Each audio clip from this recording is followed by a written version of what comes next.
Welcome to Genuine Life Recovery.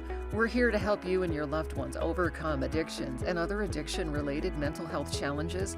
In this show, we dive into the physical, emotional, psychological, and spiritual aspects of addiction, mental health, recovery, family dynamics, codependency, and more. You can listen on your favorite app or at jodystevens.org. Genuine Life Recovery is made possible by great friends like Joshua's Heart in memory of Joshua Brent Moore, bringing hope, love, and awareness to those afflicted by addiction, online at joshsheart.org, and Jody Stevens Productions for commercial voiceover, narration, production, MC, and public speaking, online at jodystevens.org. Hey friends, welcome back to Genuine Life Recovery. Lisa Grantham is joining me, and I'm really excited about this. Lisa is a sober alcoholic. She is an author, many other things of which we will find out. And we're going to talk about all things recovery, and she's going to share her story of where she was, and then the experience, the strength and hope that brought her to the other side, looking wonderful, delightful, and sober right now. Lisa, thanks for joining me. How long have you been sober? I know no frontsies, right? But I'll have 20 years in October. So, yay! I know, 19 years and however long that is. So, it's been a few 24 hours. This is cool because I get 19 years June 14th. And it's been so long I forget. Like I was looking at the calendar going, I feel like June 14th means something. That's what I said today. Wow. And you just reminded me. That's a good thing. Wait, June 14th. So you'll have 19 years in 2 days. You're right. It's like Friday. Wow. Happy birthday. Oh my goodness. Thank you. That's awesome. By the time this airs, I'll already have been 19. There, but I know. Well, go ahead. Mm-hmm. Well, I was just going to say, I learned about how important it is to celebrate the birthdays when I first got here. Yeah. And, I'd had it pounded into my head that this wasn't about me and la, la, la. So when I got into the rooms, I didn't understand why all of a sudden I'm announcing, all my milestones. And then I announced a birthday at one point. I think it was just like 1 or 2 years. But this girl came running over to me afterwards and just said, "Oh my God, thank you so much for announcing that." She goes, "I remember you when you first came in, and if you can make it, I can." And then I really got it like, oh, it's not for me. I'm not announcing it for me. It's showing, the newcomer, like it works, if you do the deal. Exactly. It works. Yeah. I mean, think of like if you're watching now or you're struggling or someone that's struggling. So what do we have? 39 years of sobriety between the two of us. And then my husband has, 22. So I won't even do the math, but you think about that, and that's a lot of wisdom in the recovery area. Right? That's not to say that we're like, oh, so great, but that's just a lot of years of rolling through life saying, I don't need to drink or do drugs over this. It's right. Amazing. My husband has a lot of time too, 18 years. So wow. Yeah, even more. And you know what? He's the first one to say it's not anything that he's done. It's not anything that I've done, right? Yeah. It's God working through us and in our lives. Amen. So, yeah. Amen. Yeah. Wow. So I was excited to get your email. You're working a book, so that's cool. What is your book, kind of like a memoir, or is it more informational, or both? It's a memoir. It's all story, and it's my story, and it's been a long, long project. And, and I'm hoping that it gets out there really soon. We were talking a little while ago about patience, right? It's like, okay, I'm finally ready. I think, it's a lot to put the truth out there for the world to read. And, it's all happened in God's time. Like we were just saying, I might not have been ready for all that's in that book to be out there 10 years ago. Whereas today, I'm comfortable enough with where I'm at that it's great. And, the whole intention is just to help people, right? It's always been about how many people need the story and need the hope, need the Yeah, inspiration, need to know it's possible. So, when you're in exactly. it, you don't think there's any way out. I know. So, And it's a process getting it out there. I'm working with my writing coach. Mine's on sort of finding yourself after addiction, because once I took the booze away, I was so codependent, and we can get into those things. But a lot of people don't realize the codependency that us addicts have and not knowing who we are. So, but yeah, I know what you mean, because right, you're like, okay, this thing happened, but it was my family and parents are still alive. And do I put it out there? Do I change the name? I mean, it is kind of a grueling process, and you think, oh, this will be really easy. And then you read it back and you're like, okay, this is this is a lot harder than I thought. You're like, right, each chapter has to be like 3,000 words, and you're like, oh my gosh, it's been 4 hours and I've written 800 words, so yeah, it's a right. process, but I'm excited for it to come out. Where are you in the world? I'm What's in I'm in the Bay Area, and I okay? know you're from further north in California, right? Or you were at one time? We're in Reno now. I You're was in in Reno. Sacramento for Okay. 17 years, originally from Wow. Alaska. Did Wow. radio. Yeah, did radio all from Alaska all the way to Sacramento, and then did mornings for a station there for 17 years. And then that's where I met my husband, and then COVID, and then we did the mass exodus with everyone else and moved to Reno, of all places. Nice. Yeah. Nice. Reno's fun. Yeah, yeah, Yeah. yep. So, okay, so Lisa, share your story with us, however long or short you want to make it, kind of, as they say in the meetings. Where were you?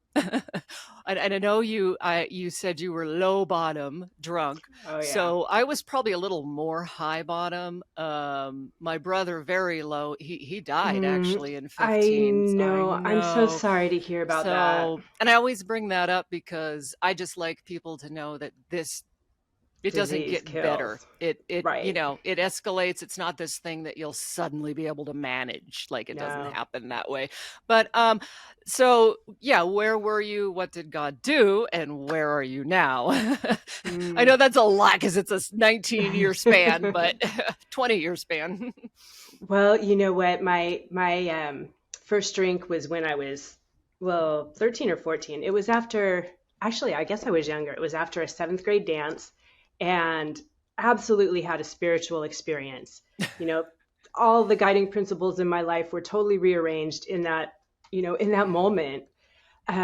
Prior to that, I'd been, like we all are, uncomfortable in my own skin. I had issues Yes. with feeling unworthy and not good enough. And I was a perfectionist. So nothing was ever right. Nothing was the way it was supposed to be. Um, it was just so hard. Everything was so hard. And as soon as I put that Yeah. alcohol in my system, everything was right with the world and everything was right with me. And I fit in and I belonged. And it was just wonderful. And I thought, you know what? Why would I ever, ever, ever not have this in my system again? Like, why would I go without this? And so I And didn't, you you were know? 14, you said? By the time I was 14, that would be freshman in high school, I was drinking every day and, and You doing were, other drugs how and old everything. did you say you were? So it was after a seventh grade dance. So it had Okay. to be, 12, 13, something like that. Yeah. And I wasn't drinking daily after that, Yeah, of but course. You're it too was young. close. And, it was a lot easier to get alcohol back then. Yeah, Um, yeah.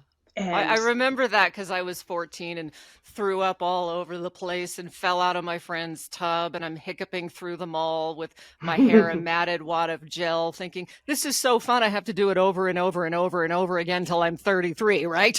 right, I mean, right. really? But anyway, continue. Right? It's that whole thinking, I'm doing life better drunk than most people Yeah. are sober. And I'm not Right. fooling anybody, right? It's like, Right. Yeah. are you really though? Yeah. Yeah. So it was just, it was just my solution for everything for a long Yeah. time. And, they say, or God says, don't worship any gods before me, or whatever Mm-hmm. that is. And my God was alcohol, right? So Yeah. it's like that's where all my attention went. That's where my loyalty was. That's what I was faithful to. I just, it had my allegiance for sure. Yeah. And, you put it in your body and it changes how you feel, which changes how you think, which then changes how you act and your behavior, your character. So it totally determined the person that I became. And, it made all of my decisions for me and just really dictated the course of my life. Um, you know, it decided what school I was going to go to, who I went out with, where I hung out, what parties just Right. everything. Right. Yeah. Yeah. And Yeah. I eventually drank myself out of every opportunity, every relationship, Mm. every job. I, in the end, was, homeless, jobless, carless, hadn't been able to Mm. work in a while. I got so good at getting fired, and I would just be like, shouldn't I get a second chance or a warning, right? Shouldn't I get a warning? And they would look at me like, oh my gosh, you're crazy. You've gotten so many warnings, And Yeah. then can I use you for a reference? No, no, we don't want anything to do with you anymore.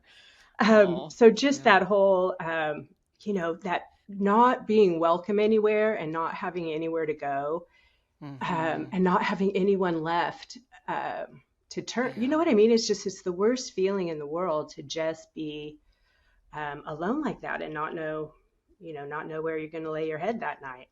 So I don't Mm. ever want to go back. Yeah. It was really hard to get here. I went to my first AA meeting in 1987.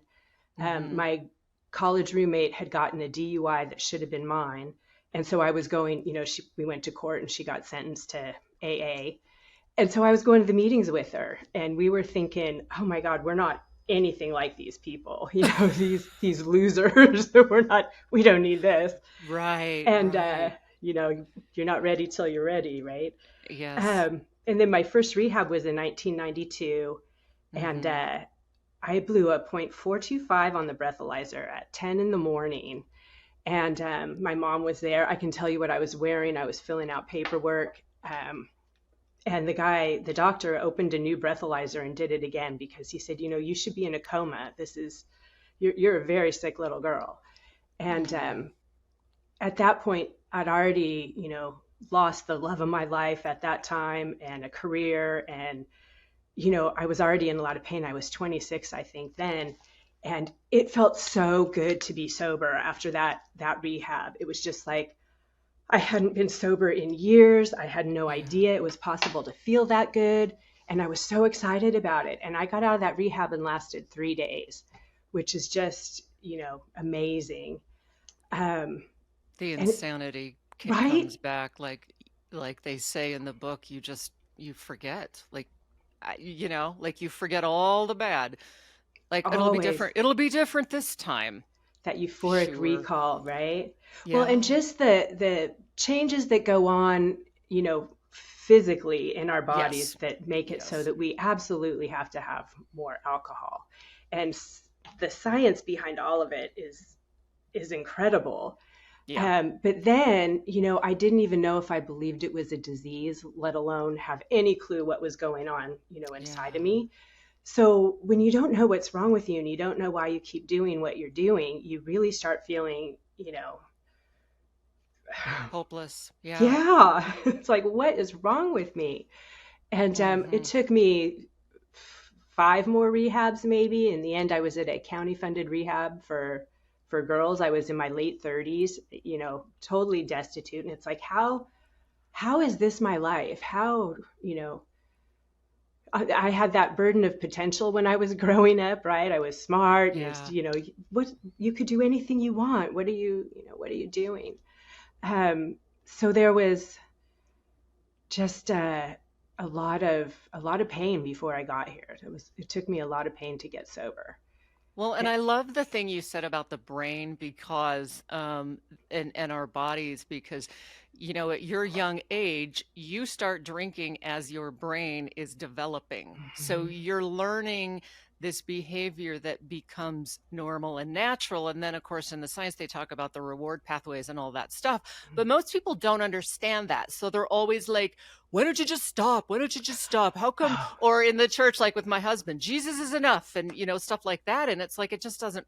And of course mhm. that's true in many ways, right? But we have to live in this crazy world, and we still have to deal with our biology and our neurology Hmm. and stuff like that. And so that's why I'm an advocate for certain types of medication and things like that, because you've got Hmm. to rewire your brain, your neurotransmitters, everything is wired for you to drink, and the reward pathway is what says, if I don't have it, I'm going to die. I'm Just like gonna food, die. it affects the same thing. So I always like people to understand that, because they, once you can understand that, then you can kind of help people. But other Hmm. than that, it tends to be this constant condemnation, like, why can't you stop? And then you've got two problems, because you're like, I don't know why I can't stop, and they don't know why I can't stop.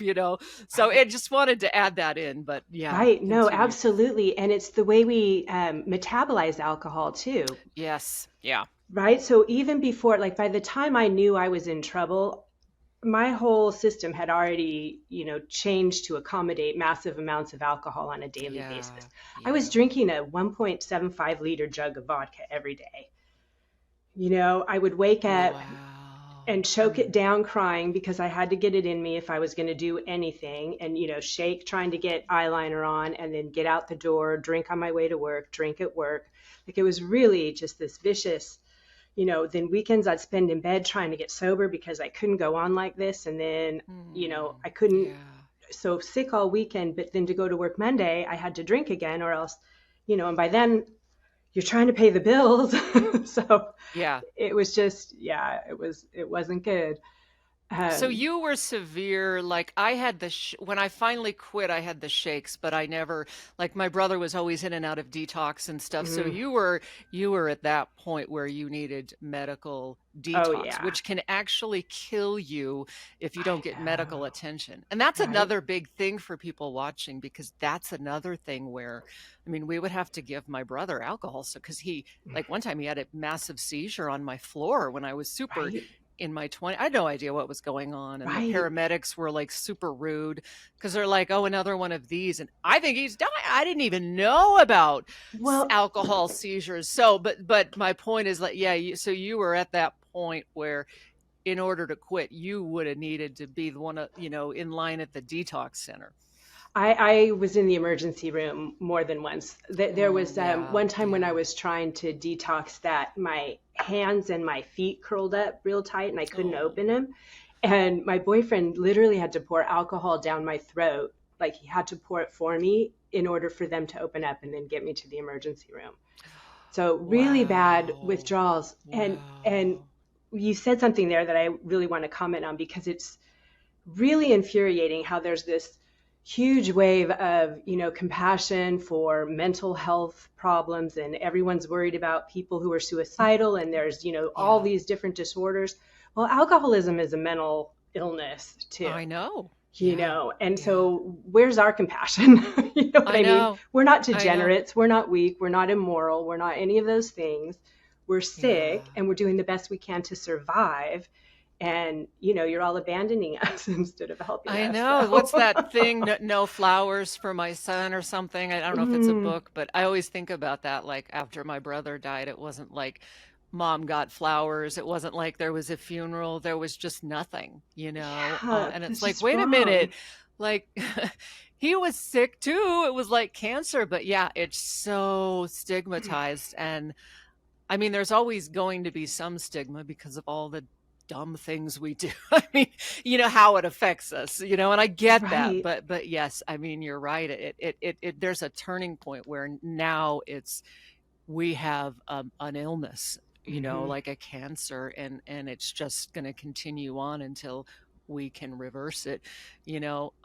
Kind of liken it right to like diabetes or something like that, where you keep going and it's going to get worse, but you can take another road, which is what you did. So when was it that, like, when was the actual turning point for you? You had mentioned in your email that you were doing drugs and things too, um, Mhm. just any kind of drugs, and then from that point, when was it where you're like, this, I'm done. Like, this is the turning point.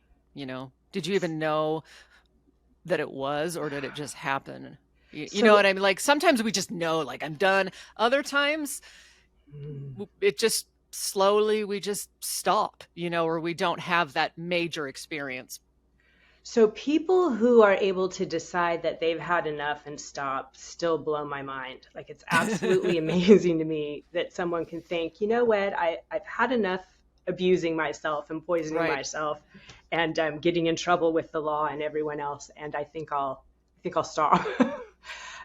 Because there were so many times when if I would just stop drinking, I could, hang on to the guy, hang on to the job, hang on to this, it was always Mm, quit drinking, or, that the love was always conditional, and I yeah. could never do it. And every time I wanted to do it with all my heart, I wanted to do it so bad, and I was never capable of doing it. And it wasn't that I was choosing alcohol over anyone or anything. I couldn't not do it. And I know it Yeah. sounds crazy. I realize you understand because you've been there, but I know people who haven't gone through it themselves don't understand at all, because it No, no. really doesn't make any sense. Like, looking back on it, I don't know how it was possible for me to lose the things that I lost and go through the things that I did when all I had to do was not drink, and I couldn't do it. Yeah. Um, Well, you but I couldn't do it alone. couldn't do it alone. And But that's you could actually do it because opened, you did. well, God did it through me for sure. True. Yes, of course. I never, like, bottom after bottom after bottom, I would hit bottom and start digging. And Yeah. in Let's go a the little further down the hole. Maybe right, it goes somewhere neat. right, or I'll come out on the other side or Yeah. something. Like, there's got to be a way out down here. Yeah. Yeah. Um, yeah, right. That's funny. Yeah. But what finally happened, and that's why I think so much of this disease is like, it's really like a cliff notes for life, right? It's the whole journey of Yeah. overcoming the self and overcoming self-reliance and becoming dependent on God instead, right? You get to Yes. the end of Yeah. you, and then you rely on him, and he saves you. But until you're Yeah. done trying to take care of yourself, and that's why the smarter we are, the more, the stronger, the harder we fall, right? Like, we're Yeah. so stubborn. And, I just get beaten nearly to death and then claw my way back to standing and take another beating. And it's like, just stay down, for God's sake. Just stay down. And, Right. we're programmed, you don't quit, never surrender, blah, blah, blah. So Right. I just kept getting back up again. And then it's got to where I was so, I couldn't figure out why I couldn't figure it out, or why I couldn't do it by myself. And all Yeah. that thinking was just blocking me off from God, Mm, right? So all yeah. those ego defense mechanisms, and blaming everyone else, and that victim mentality, and comparing and judging, and all the things that my ego does to keep me separate and alone, Yes. until that ego, was deflated enough, or, in my case, beaten down badly enough that I laid down those defenses and God could get in.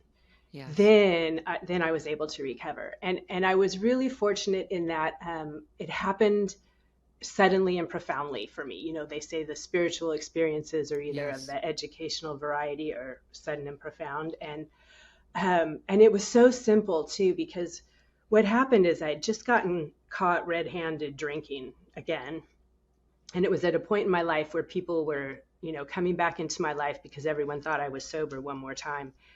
But I was lying about it, always, always lying. And I just um, didn't have any fight left in me, to argue about it. And I just admitted the truth, which is the Hmm. principle behind the first step, right? So, just tell the truth. And I just admitted the truth. A And I little like to less say, denial was there. right, right. And I was only lying to myself all those years, but I really Yeah. didn't see the truth. I didn't know. But in that moment, instead of seeing through my own physical little eyes, my perception of the world, my, through the bottom of a bottle skewed perspective, of how I'd been abandoned and abused, and everyone had done me wrong, and it wasn't my fault, and you know what I Mm, mean? All of that stuff. mhm. I saw, I like to say I saw through Christ's eyes, but I just saw the big picture, kind of like I was looking down from above. And I realized Yeah. that all those people who I thought had betrayed me and hurt me and abandoned me were trying to help me, and that Mm, it wasn't nothing was the way that I thought it was. I finally saw the truth, and it was so, so humbling. I remember thinking, how could I have gotten it so wrong? Like, how could I have been so Yeah. wrong about everything? And I finally was willing to listen to suggestions and, Mm. do what people told me I ought to do and get the sponsor and work the steps and go to that sober living house after rehab instead of, I got this. Because I was always willing to do, half measures, right? I'll do this, but not that. Or I'll go to rehab again, but I'm not doing that. Right. And so really finally being willing. So the honesty, open-mindedness, and willingness, right? That's how it works. Yeah. Yeah. And when you're always looking at the differences and comparing and judging and separating yourself from everyone else, you don't see the connection. Like, if I'm not looking for how we're the same, I'm not going to connect to you or relate to you. Because I'd look at all the people getting sober and think, that's fine for you, but I'm different. Right. I'm special. That terminal uniqueness that kills so many of us. Like, you I guys don't know. understand. So, You've never done what I'm done. right, right. Wow. So, and then once God could get in, everything changed, and I Yeah. started recovering, one day at a time.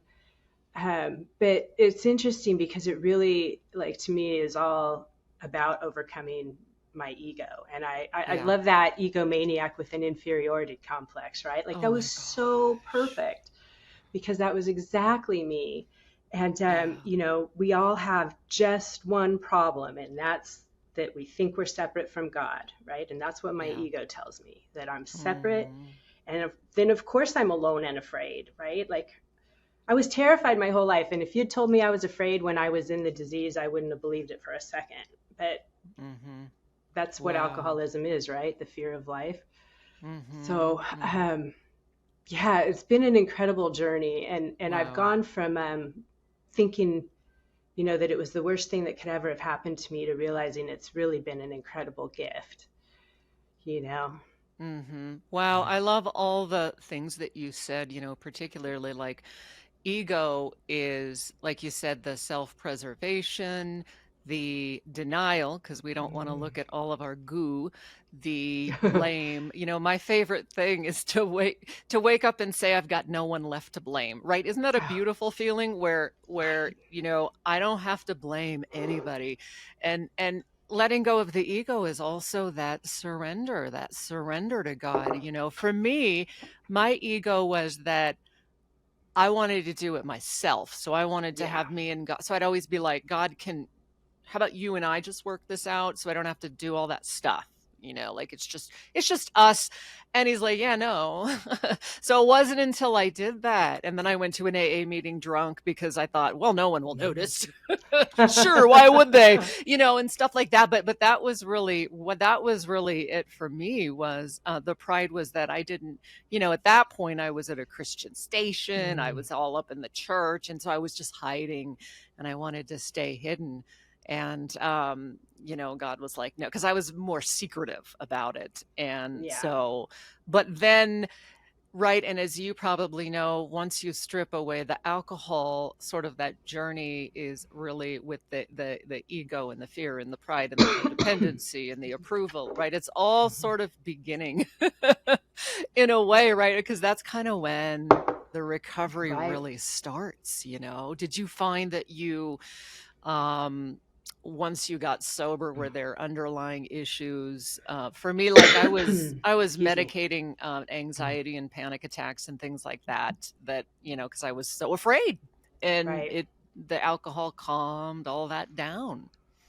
Yeah, no, absolutely. I think I had been working on getting sober for over 10 years. By the Hmm. time if my first AA meeting was well, I guess we shouldn't count that, but my first rehab in 92, my sobriety date's October 8th, 2004. Hmm. So 12 years after I, went to my first rehab before I got it.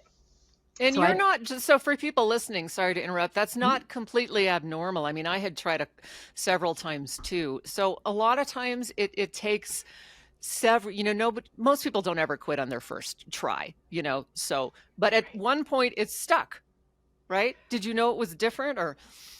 well, it's funny because I remember at that first rehab when my mom was there with me, and the doctor asked if it was my first time in rehab. And my mom and I both kind of thought, how many times does it take, right? Like, it's bad Yeah. enough. We need to get well now. Like, what do you mean, is it my Right. first time?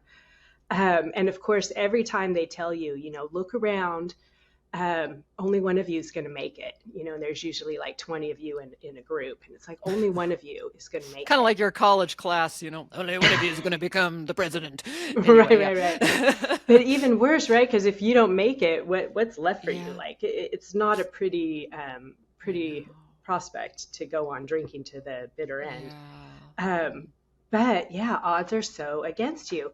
And that's why the fact that you're married to an alcoholic or drug, I don't want to put words in, I don't Yes. want to diagnose your husband, but, But yeah, and alcoholic. that I am too, like the odds of me making it were incredible. The odds of him making it incredible. And for us to Yeah, stay together and both of us make it, that's amazing. There were it is. just so many miracles. Like every day that I'm, you know, sober, it's a miracle because I did not think it was possible to live Yeah. without alcohol. Yeah. I Hmm. absolutely believe that. I ran on it. I used to get all panicky if there was too much blood in my alcohol system, right? Like too, I'd be because Yeah. I had a lot of evidence to prove that I would die if I didn't drink, right? Because I got horribly, horribly sick every time I tried not to. Yeah. Yeah. So, but Wow. no, the last time I had done the steps by then, I was chairing meetings drinking. I mean, I had been through enough that by the time I had that kind of spiritual awakening Uh-huh. and was so humbled, um, I went back into a rehab for 2 weeks. Absolutely, it was different because for the first Yeah. time, um, I had hope, right? I never believed it Mm. was going to work for me because Mm. it hadn't in all those Yeah. years. I couldn't do it. And, Yeah. and then I realized, I don't even know if I realized anything. Like that's what I mean. Like I really didn't have anything to do with me getting sober.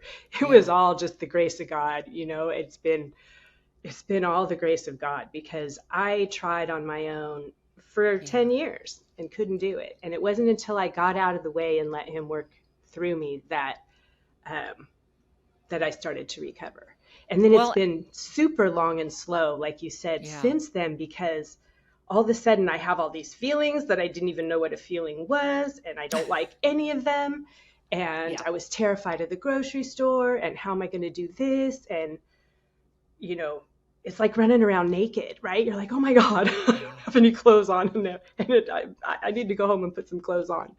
So it Yeah. was it was Wow. crazy. But you know what I love is that there's so much more all the time in recovery. Like, it Yes. wasn't just getting sober. There's more and more, and my God keeps getting bigger and bigger and bigger. And the more people He sends me to work with, it's amazing because I always get people that need, that are showing me something that I need to work on, right? Right. Like, Yeah.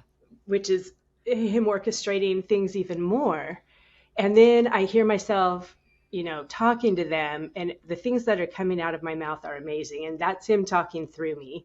And it's Yes. always something that I need to hear. And it's just like, wow, it's so incredible the way that He's working in our lives all the time.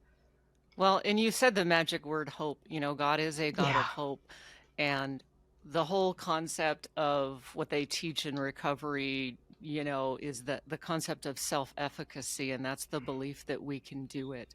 And without that, we're doomed. And you have to have that hope and you have to believe you can do it. And so, like I always tell people, just don't give up. Right. Just Yeah. don't give up because eventually you will get there if, and the Bible even talks about that, if you don't give up. You have to, and it's hard, and that's why we need hope, and Mhm. and that's why we need to just persevere, because and so yeah, I mean, hope is just such a huge thing. Mhm. One of the things when you email, you talked about self-perception, that was one of the Mm. things you like to talk about. Talk to me kind of Whoops. about your concept of that and what you meant by that and how maybe that's changed over the course of your recovery. Well, I think everything is about perception. Like just going from Hmm. victim mentality to that place of Oh, knowing I'm Lordy. Yes. 100% accountable, right? To for my own Hmm. experience, and that shift in perspective from victim mentality to being Yes. 100% accountable is the miracle that saved my life, right? It was that shift in perspective that changed everything. And, they say we have a thinking problem, not a drinking problem, right? That alcohol is a symptom. And when I'm looking at the world, like everyone's out to get me, everyone's an idiot, I've been done all those, Right. that negative perception, um, Mm, yes. it's showing me a whole different world than if I look at the same exact scene and see, the beauty in it and that people are doing the best they can and that we're all in Mm, this together. And you know what I mean? So however I look yeah. at the same exact situation determines the life I'm living. I Oh can my be in gosh. heaven Yeah. or in hell, depending on Yeah. how I look at it. And, self-perception wise, like I went from being, first of all, unworthy, not good enough, Yeah. not belonging, uncomfortable, awkward, all those things. Thinking God had abandoned me, absolutely, totally forsaken me because where where the hell is he in all this? Right. How could this be me? How could you let this happen to me? Mm-hmm. To knowing that, I don't have to earn my worth. He loves Right. me. He's been with me this whole entire time. Um, that I just needed to let him. I was always looking for Yeah. love to save me, and that love was within me always, and I just didn't Mm, know it. And yeah. today, it's that even from the terminal uniqueness, right? Thinking I'm special or different to now knowing I'm one of many. I'm just like you. I'm just like Yeah. every other drunk out there. And that's my Yeah. favorite thing about the recovery community. It's like, I love you dearly already. And I just met you this morning. You know I what I know. mean? But I know. I'm like, I oh. adore you. And I love all alcoholics and I love Yeah. anyone who comes through the doors. And it's just knowing like we're the same. We're all in this together. And Yeah. yeah, and before I was so isolated and alone, Yeah. and today I don't have to, I don't have to earn my worth anymore, which is Right. fabulous. Yeah. I Yeah. love the concept of, I call it humility, right? And humility says, I'm Yes. not the best, but I'm not the worst, but I'm just human. Right, I'm just human, Right. and that helps a lot. For you, like the tangible things, what are those things that you have to do on a daily basis for that perception? So, like for me, is constantly because the number one cause of relapse is our negative, our perceived negative emotions, right? And Right. so everything in your crazy thinking is what's causing that. And so, like for me, Right. is like I have to not like I'm so emotional all the time. I have to like not like take that so seriously. Like emotions are Right. just they're messengers. Like I had to have all these boundaries with my emotions. Otherwise, I'd let them dictate everything. And they did for so many years. So that's kind of my thing is like put a little space between it. And even if you feel depressed, work through it, but don't let it change your goal. Like, don't, because it used to like my emotions I'd give up, it would change everything. And now it's like, just stop Mhm. taking it so seriously. That's one of my strategies. But for you, like, what are kind of some things that you have to do on a daily, weekly basis to stay sober, to keep that negativity from overwhelming you? Right. So every single day I get on my knees and surrender my will to God, right? Because Yep, yep. if I take control back, we're going to be in trouble soon.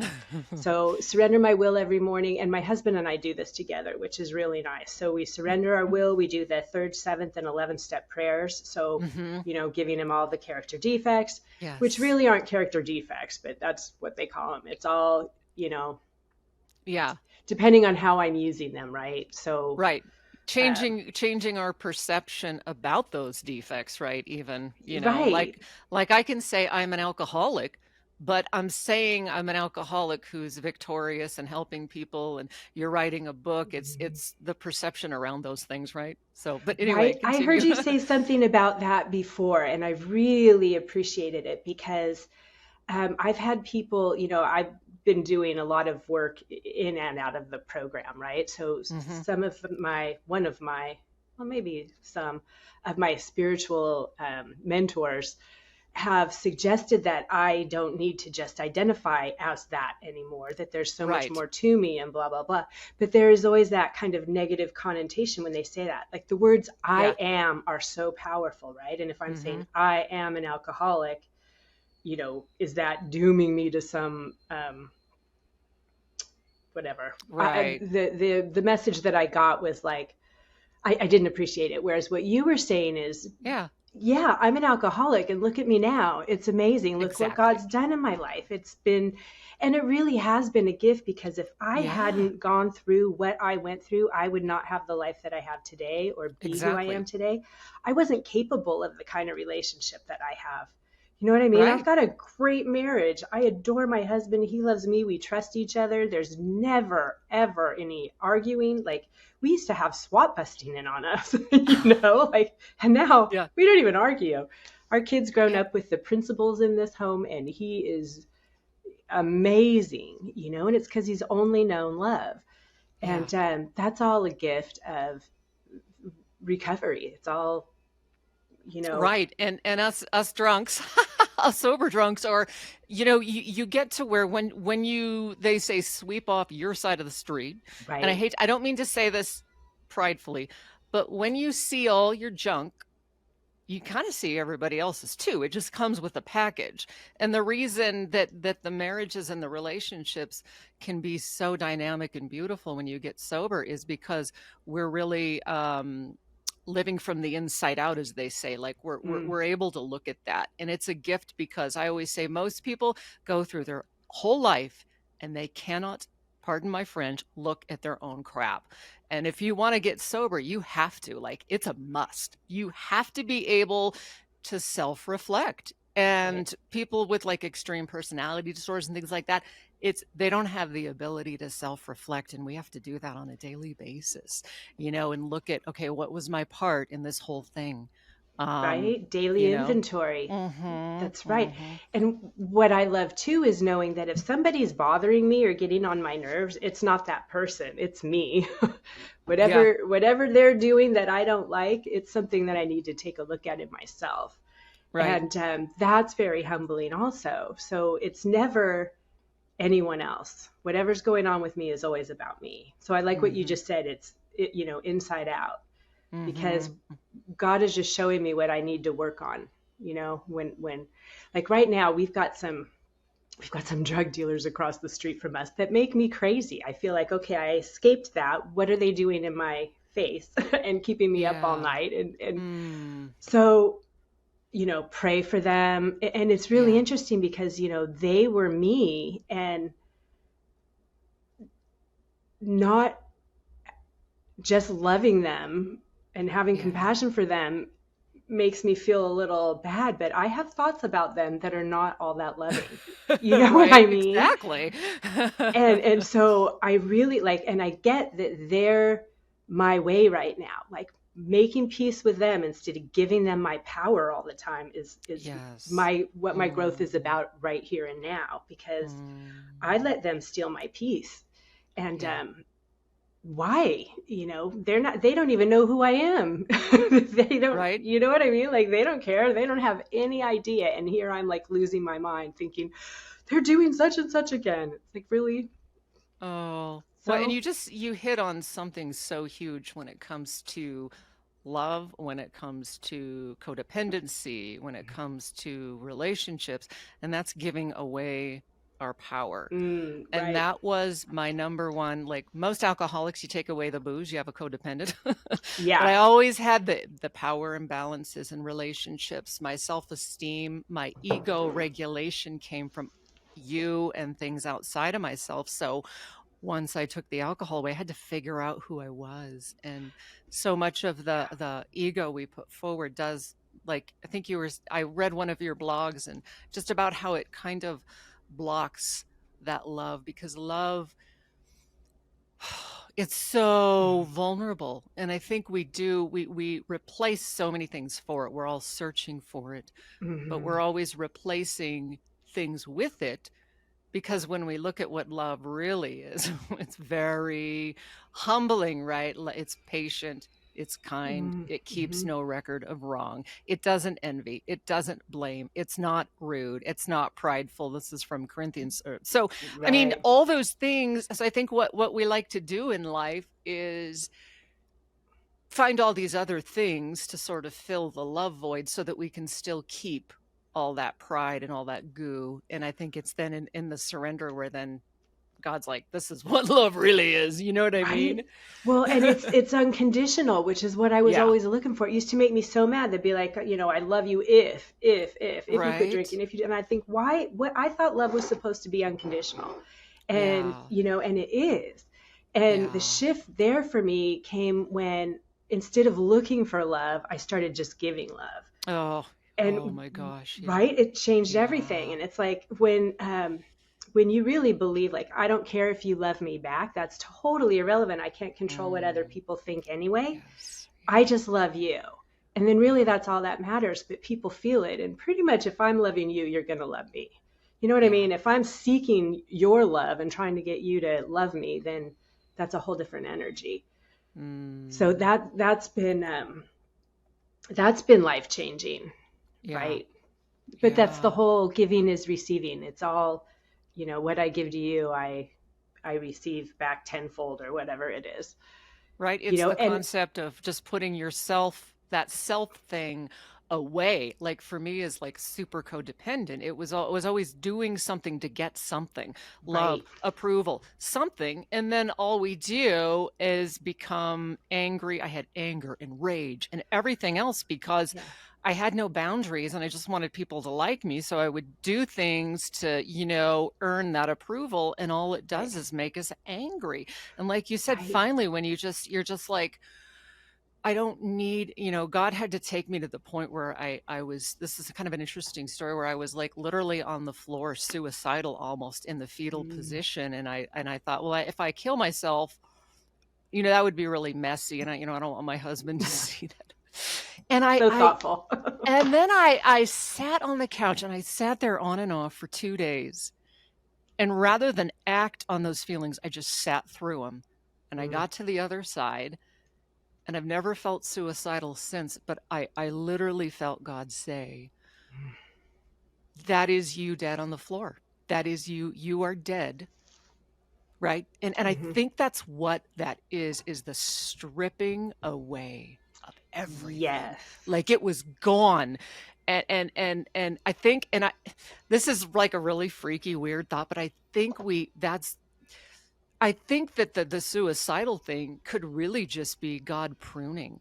And if we can get to the other side of it, I see what happened. He was stripping away because I had left my radio job and I needed all this stuff for approval and everything was gone. We moved here and everybody was like, who are you? You're like, and I was so used to being treated differently. And it Yeah. was a death, like it was a death, but I didn't kill myself. And then it was like, God, then I was like born again. Yeah. And I feel like that's what that is if we can get to the other side of that pain, then all of a sudden we wake up, we're allowing love to come in, we don't have anyone to blame, and we don't need anyone else to, like, for our self-esteem. Do you know what I mean? Right. I know that sounds That's really no, weird. it's exactly what I was saying about how I think we have to come to the end of us. You Yeah, know what I mean? yeah. Like the More than small once. ego Like I'm self like, okay, has to this is the die. 8th time I've come to the end of myself, but Right? Well, the ego rebuilds real yeah, fast, right? It yeah. doesn't Oh take yeah, long and we're yeah. back up and operational. But that Yeah. ego has to die in order, for God to get in and work through us. The funny thing about, you say behind every alcoholic is a codependent. I thought, I'm not codependent. I don't have any control issues. I always drank because I wanted to be out of control and I didn't want to be accountable. And then I found out that control means wanting to have things my way. And I was like, Yeah. oh, well, that's a whole different thing. Of course I want things my way. So it turns Right. out I had control issues too. But it's so Mm-hmm. funny because we just don't see it when it's us. Yeah. So that's the Yeah. sponsees again. I'll see it in them and then be like, oh, Yeah. that's what it is. Yeah. Yeah. Wow. Interesting. Mm. Well, Whew. I have had so much fun talking to you. I had all this list of questions and I think we got to three of them, but no, this is so great. I want to have you on again because you would be a good regular guest because there's so much more for us to talk So much about. more. I I could just got your like list and I love all of it. I could talk about all of it for a I while. And then know, I'd I like to know. hear about your book too. And plus, we have so much in common, not just with personally you and I, but being married to people in the program too. Like couples in recovery are pretty special, I know, I you know, and I know? think that's amazing. I have another friend, Michelle, who came out of opiate addiction, and she's been on Mm. this show, and she's married to someone who's sober. So that's like three couples. But you're right; it's Yeah. so rare that it works, It's so rare, and when especially it if you does, know it's each other beautiful. in the disease too. Because my Yes, husband and I yeah. hit a really bad bottom together. Oh my And gosh, then wow. I know, and then that we still like each other in recovery, right? It's like, oh Uh, wow. But yeah, what happened for me is I kept following him into the rooms, like trying to get sober just because that's what he was doing. hmm And once I finally got it, he went back out. And that's when my wow, recovery really became my own because as much as I loved him, I was like, I am not going back there again. Like there is no yeah, way. It was so hard to get out that I'm not going wow, back. So by the grace of God, he made it back too. But it was really it was really powerful to see the disease from the other side and to know like that I had lost him. The disease had its claws in him again, and there was yeah, nothing that I could do. Nothing that I could do. yeah. And I love that whole, no human power can save us. No human power can save us. No, no, Um, it's so gut-wrenching to watch it. You know, I remember right? watching my brother and just seeing the demons, the agony in his eyes, at one point he was like, "Why are you doing this to me?" And it Oh, hurts so bad. yeah. And, the whole family's like ripped up. Like there's nothing kind of left of my parents because of how Right. like codependent my mom was, but I finally got to the point where one day I just said to her, Mom, it's just nobody's fault. Right. Because even then it's like, well, my childhood and this and that, and but her dad was an alcoholic, and sometimes people just like he was the one that helped me find the Lord, so he was like the broken angel, but he didn't make it, and sometimes Yeah. in this world it's just broken, and that's what happens, and it isn't anybody's fault, I think. I Mm. mean, yes, there are some families that are abusive and horrible, and you could say yes, it is their fault, but with my parents it was like they were super codependent. They did a lot of really dumb things, but it wasn't like malicious, so you get to Mhm. that point where you're just like, it's nobody's fault, it's Right. nobody's fault, it just is. And when you you know get to that place where you know that life is happening for you and not to yeah, you, it's yes, oh very freeing. Like everything is happening for my good all the time, period, always, even if I don't like it. Because again, I can't right, see the big picture. And with your right, brother, he yeah, brought you to God, right? So yes, yes, he really was, you know what I mean? Like there was a purpose in it and a meaning in it. I always say, well, he was 12 stepping you too, right? He was helping yeah, you recover by sacrificing himself in the situation, right? Like right, yeah, not yeah, that it was his choice, but those of us who don't make it are helping us too, is what I'm I trying to know, say. Yeah. yeah, yeah, I know.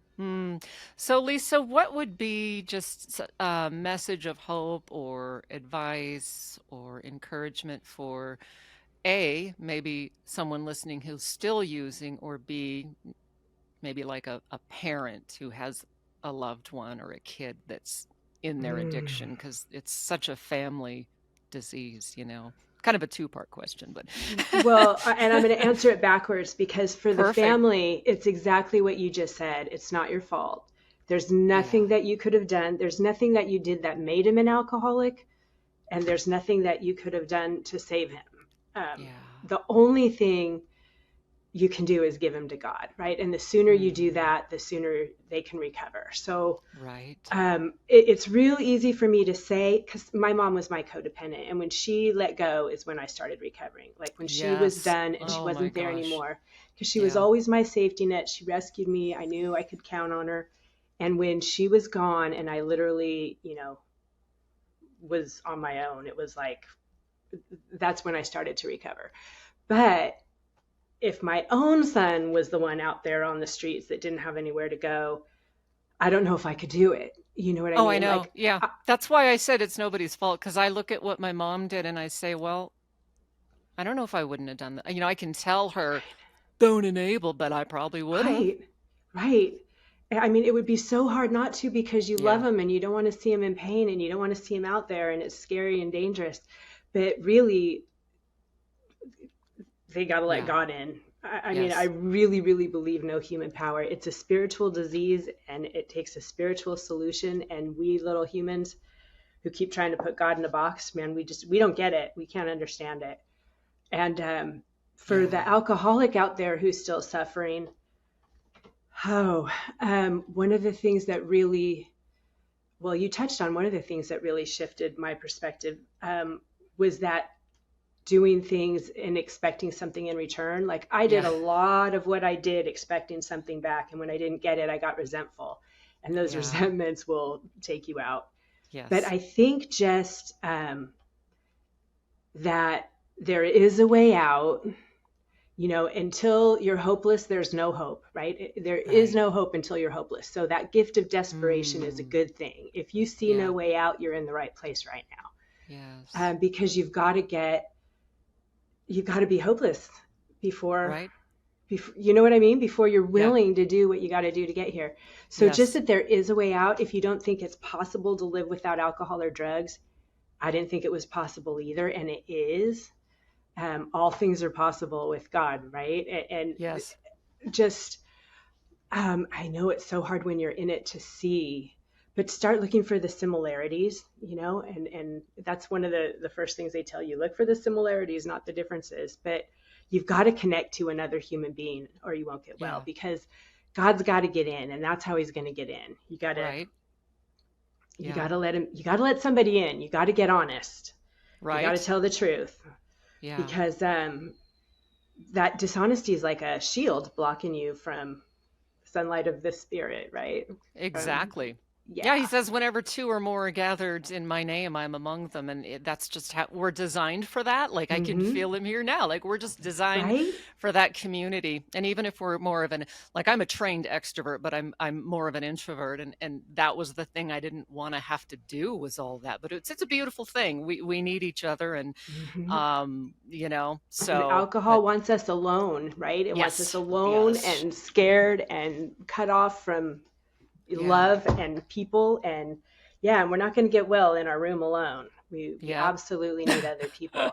I know. Right? I tried it enough times. Yeah. Yeah. Not going to work. Yep. So Lisa, how can people find out more about you or contact you I or think just my website, lisagrantham.com, and there's a place to sign up for an email list there. And I will hopefully perfect. have news about a book soon. In the meantime, I'm going to Yay. keep doing podcasts and maybe post some more excerpts. I've got a few excerpts published.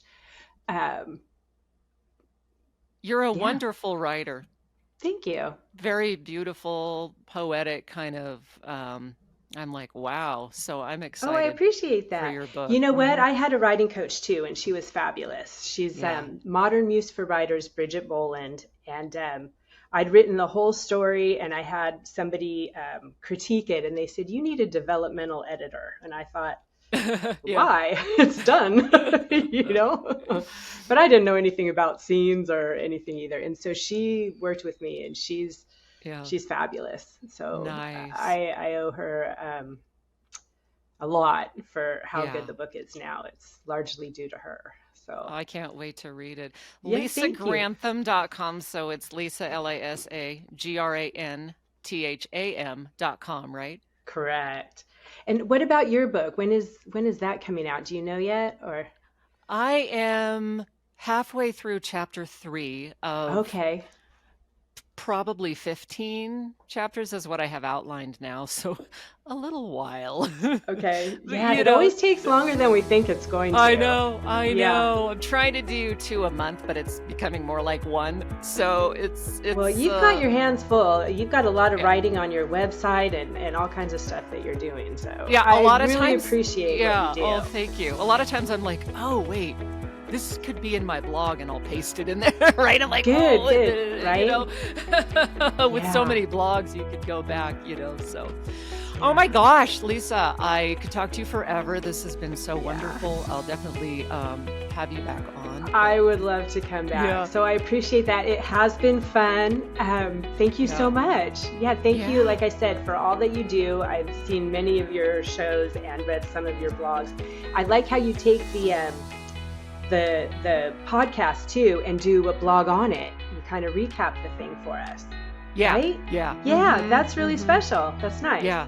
Well, and what's nice about that is I can transcribe. So I'll transcribe it and then get fabulous. the transcription and then have it Okay. rewritten, or I'll make AI rewrite it. But it takes it and just takes my own words and Nice. I was shortens it. wondering about that because I'm Yeah. like, wow, that is so It's impressive. like having a little assistant, because otherwise it takes so much time. Yeah. Oh, that's great. So, Beautiful. yeah.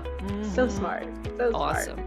Well, God is Awesome. working through you in a beautiful way. You too, my friend. Thank you so Thank much for you. being here. Thank you. Thank you. You have a fabulous rest of your day, and we'll do this again. Thank you so much, friends, for listening to Genuine Life Recovery, playing on your favorite app or on my website at jodystevens.org. It's JODIESTEVENS, jodystevens.org. There you can check out my podcast, blog, recovery coaching info, speaking, and more. Check it out.